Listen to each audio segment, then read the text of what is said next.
here on your radio experience you can count on. Let's talk some business right now on the Sunny Side Show. And our focus today is the beauty business. That's right. Maximizing the beauty business for profit for yourself. Yay. We've got Uche Umana, who is a beauty consultant with Salon Business Africa. Interesting. Great to have you. That's an interesting one, isn't it? Good to have you here. Thank you. I love your hair, by the way. Thank you. Did you have a good weekend? Yes, I did. What did you do to relax? Well, it was going on well. I was having me time until the kids dragged me out for a party. Okay. Did you have so much fun? How old was the child who was doing the birthday? Well, the baby is one, but you know the thing about parties nowadays, I think it's more for the parents. It's always been for the parents, not for the Did kids they make at you all. do dances? Oh, that's why I said it's for the parents at the end of the day. Nice. So you had a good one then. The kids were like, who are these? Sweet one. But let's get into the conversation right now to understand what consultancy is with regards to beauty. I mean, that's a thing, right? That's what everyone is trying to achieve these days. With their lifestyle, what they eat, what they drink, what they put on. Talk to us about beauty consultancy and how you got into it. Okay, great. So I'm going to steer this to the business direction because when I started this business, I mean, a lot of people know my story, but I'm going to share it again. So I started off like most people. I've always loved the beauty and salon business. So I just, okay, fine. I have a 9-to-5. Let me just get, an additional hustle. So this business that was supposed to be a business that was adding to what I had now started taking away. So I would literally make money from my 9-to-5, invest in this business, and rather than the business bring out money, it was just taking, my funds. And at the end of the day, I was like, look, I'm not doing this again. So I shut down the first time. I came back the second time and was like, okay, what did I miss? I tried again. Actually, I did this 3 times. Wow. You set up shop 3 times. Oh, yes, I did. What had you coming back? What had you taking that step again to ensure that you achieve your dream? 3 times over. Exactly. So with each time, I would go back to the drawing table and probably figure out that, okay, I should have done this.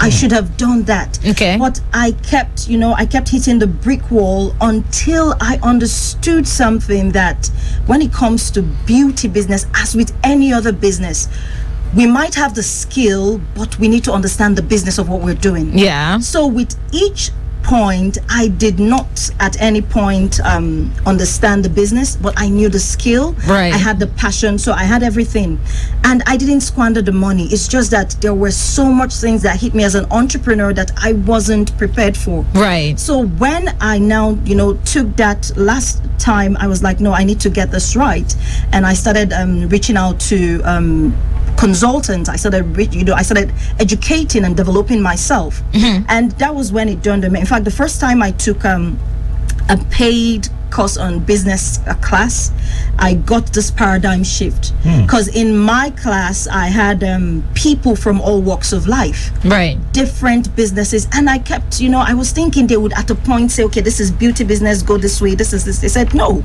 When it comes to business, you see, your startup most of the time is the same. It is when you now get into industry specific, that is when you now realize, you start differentiating them. But when you're an SME, most of the time your structure, your administration, operations, human resources, they follow the same process. And that was what I got wrong all 3 times. Well, the good thing is you saw the light and decided to go a different route, did you? Absolutely. Into the route of consultancy. So now, what is actually beauty consultancy? Are you consulting on the business of beauty or the skill of beauty? Okay, great. So my business and I actually my job is to see people in beauty business, help them with their struggles, help them build structures. Like I said, the foundation of every business is you being able to let it run, to make it sustainable and profitable.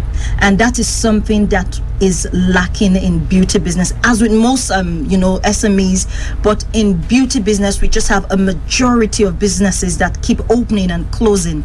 So my work is to be there for them, show them how to build structures, how to how to run the business and make them understand that this is not just a side hustle. Because a lot of us over the years, we have looked at beauty business as, okay, what will I do?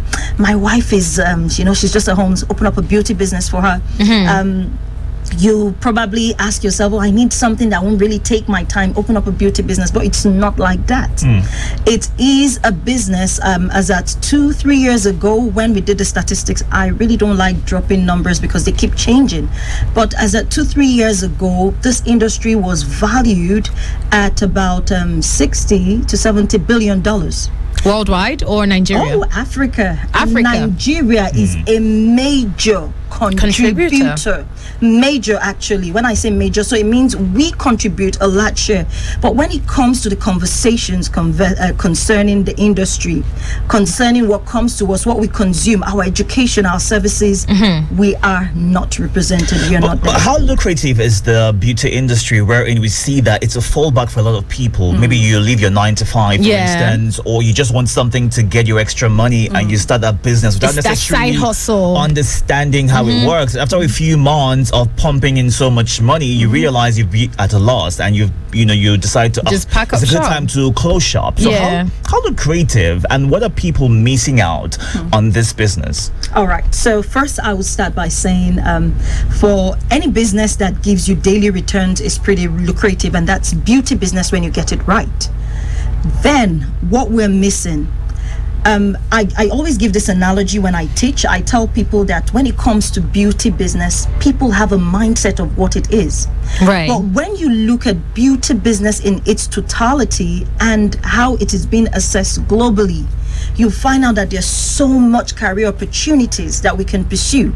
Like right now, you're just meeting a beauty business consultant.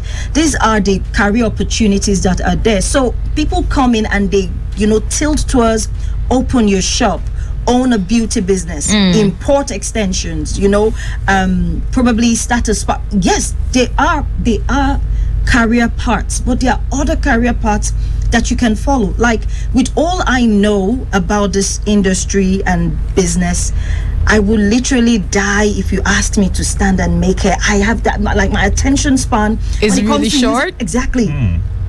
But I know how to teach. I know how to, work in the industry. Right. So you find out that a lot of people are like me. They love the industry. They're so passionate about the industry, but they keep asking themselves, is this all there is, to this industry? And that's the part that we need to start harnessing. That's why I said when it comes to the global conversation concerning this industry, Nigerians are not communicating. We are not contributing, and that is where we're missing out. You can join the conversation right now via the WhatsApp platform by asking your questions. 0909-705-44.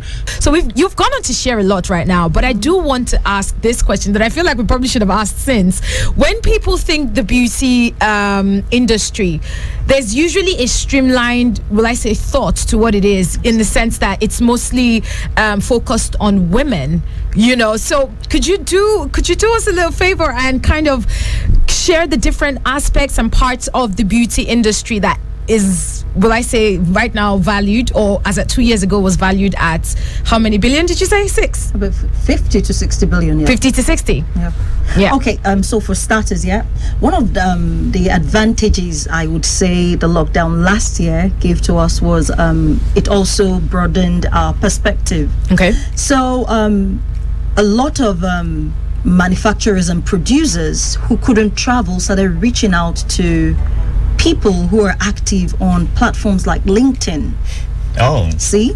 Platforms like LinkedIn, they started reaching out to us because they needed to communicate.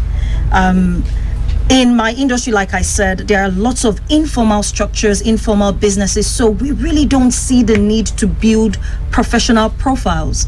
So I got a lot of people that were reaching out. They wanted partnerships. And we're talking about partnerships that are actually in billions. And sometimes most of these partnerships, they're looking for actually probably your equity contribution necessarily doesn't have to be finance. Right. So they were looking for partners. They were looking for brand educators. They were looking for trainers. Now, these are jobs that it's basically unisex. anybody can run these jobs. Then when we talk about the big sell-offs, we have brands that like literally sell off before they hit the market. Then you now have people who are saying, oh, what business do I invest in? When you do not understand how the beauty industry works, you miss those opportunities. I mean, it's amazing that we have a lot of people who are focusing on the agro businesses, the what do you call it? It's like the different businesses that we are looking at. But for an industry that we have major players, like we have the Asian companies, we have the European companies coming down to Nigeria, then I think investors also should start paying attention to what's happening in the industry. So when I hear the word beauty, right, what comes to mind is makeup. That's the first thing that comes to mind. Right. But I know, hair extensions are included. You've got the spa, you've got the manicure, the pedi, you've got, what else? Okay, we have the salon. Okay. Right. We have skin. We have skin, face, hair. Okay. If I say in a nutshell, so you're looking at salon business, barbering business. You're looking at beauty, makeup businesses. You're looking at estheticians. You're looking at people who own spas, weave-on and wig businesses. It's huge. Cosmetics, especially. Cosmetics. Now you're also asking about other areas that people can venture into. Right now we have major players in the cosmetic business, which is part of beauty, and I mean they're doing 6 to 9 figures, and they're here in Nigeria. All right, so it's that huge. Okay, that's good to know. For someone who is looking towards going into the beauty business, right, it's important to know where you should be focused on, what the requirements are in your where you fit in. Where you fit in, right? Where your skills will work best for you. Because most times you see people or entrepreneurs just go into it and try to see what works first before they focus on that one. Yeah, based on maybe trends. Yeah, trends, more like it. Yeah, they'll probably end up like me, Phil. But in trying to help them avoid the failure and not wasting that much time, because not everyone will pick up where they left off. Absolutely. I mean, you went on 3 times. Anybody who maybe failed the first time would have gone on to things. Be like, goodbye, I'm going to farm fish. but then absolutely. Did you do that? Did you go on to do anything else? No, I didn't, because for me, people would always say, oh, okay, I want to make money. I always knew there was, it was bigger, because I read, I research a lot. So you would see businesses that they're talking about beauty businesses. I'm talking about salon. When I say beauty, people say, okay, cosmetic manufacturing production. But you look at salon businesses that have been running for 50 years. You're looking at salon businesses that have been there for 70 years, and you're asking, how were they able to make this happen? So I always knew there was something there, and I guess one of my strengths, or one of the things that kept me, on the grind, was my research capacity, and also the network of people I had, the people in my space. Right. Yes. You feel they're like, okay, fine. So what next? So what next? So my network helped a lot. Okay. But most importantly was my power of research, because whenever I failed, and I would, go back to the drawing table. There's always that period I'll go through depression, like I'm not going back this road. But when I go back to research, you find out that, okay, so someone made this mistake, someone had a similar, problem. Experience. And you're now looking at the person. So for me, that helped me pick up. But when it comes to advising people, I tell them that you do not have to go through the journey.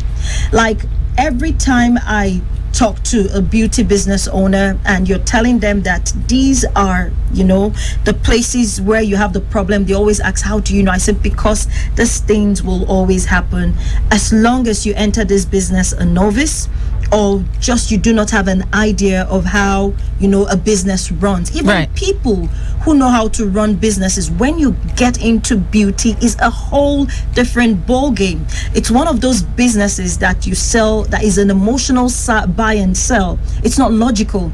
You don't walk in and say, okay, this this fruit is ripe, this is not ripe. It's logic. I get the ripe one because I want to eat it now. With beauty, is emotional. So will it affect your structure, your administration, your operation? So it goes the whole 9 yards. So anybody who wants to start any business in this industry, I would say, first of all, get mentoring, get education, research, check for the career opportunities that would best suit your personality. All right, then. Check for mentors, check for career opportunities, and at the end of the day, look at how you're feeling about it. 27 past 3 p.m. and it's almost time for us to wrap up on the entrepreneur. But before we do that, we still have to ask some more questions to Uche Umana, who is here. She is a beauty consultant. Now let's talk about people who are already in the beauty business, right? Mm-hmm. They were doing really well, but after a bit of hard work, circumstances, things kind of went left for them. How can they come back to where they were, or even do better than it was before things went south? Okay, for starters, if there's something I have done or I'm still doing, I mean, in the past 5 years, I've been privileged to work with about 200 beauty businesses within Nigeria and also outside of outside the country. If there's something I have done that has also helped, and which is part of what I am, passionate about, is creating network. Because when you have people who are in the same industry, who have a platform where they communicate and share ideas, you find out that you will constantly be, renewed, rejuvenated. Then for beauty business owners, we should always constantly develop ourselves. There's always that unconscious, it's always I'm thinking of a right word to use. You're very comfortable in yes, the we get so comfortable that we forget that personal development is continuous.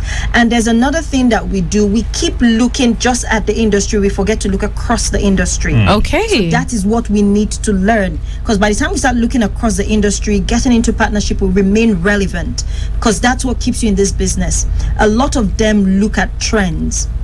They look at the next person who is opening, but they are not looking at how to get better, which is what we should focus on. Okay. All right, focus on getting better. Don't follow the trends. Be the trendsetter. It's a good place to leave the conversation right now. But thank you so much, Uche Uwana, for coming here today. But quick game. Let's do something real quick before I let you go. This or that? Yes. Would you rather have a hair salon or a spa? Do I have to pick one? Yes.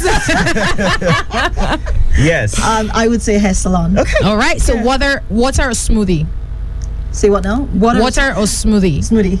Oh. Would you rather walk or drive? Walk. Yes. Love to hear it. So you do want to send whatever questions you have for Uche at any point in time. We'll forward it to her. That's right. Of course, send the response to you. Back to you. But thank you so much for being on the show today, and we got to understand the beats about the beauty industry. At 3:55, we've got the news update with Mecca, and at 4, we've got social trends where we're talking about everything that happened over the weekend. It was lit. In the meantime, strike a pose, Young T.